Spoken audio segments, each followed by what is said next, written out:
រដ្ឋសភានឹងប្រជុំរដ្ឋសភាជាវិសាមញ្ញនៅសប្តាហ៍ក្រោយដើម្បីពិភាក្សានិងអនុម័តសេចក្តីព្រាងច្បាប់ស្តីពីកាតព្វកិច្ចយោធានិងសេចក្តីព្រាងច្បាប់ស្តីពីការទូទាត់របស់រាជរដ្ឋាភិបាលឲ្យក្រុមហ៊ុនអគ្គិសនីវៀតណាមនៅព្រឹកថ្ងៃសុក្រទី8 ខែឧសភាឆ្នាំ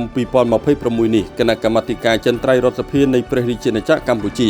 បានបើកកិច្ចប្រជុំក្រោមអធិបតីភាពដ៏ខ្ពង់ខ្ពស់សម្ដេចមហារដ្ឋាភិបាលអធិបតីខុនសូដារីប្រធានរដ្ឋាភិបាលបន្ទាប់ពីបានធ្វើការពិភាក្សាលើរបៀបវារៈមួយចំនួនកិច្ចប្រជុំបានអនុម័តកោះប្រជុំរដ្ឋាភិបាលជាវិសាមញ្ញនីតិកាលទី7នៅព្រឹកថ្ងៃទី12 ខែឧសភាឆ្នាំ2026ខាងមុខនេះដើម្បីពិនិត្យនិងអនុម័តសេចក្តីព្រាងច្បាប់ចំនួន2រួមមានទី1សេចក្តីព្រាងច្បាប់ស្តីពីកាតព្វកិច្ចយោធា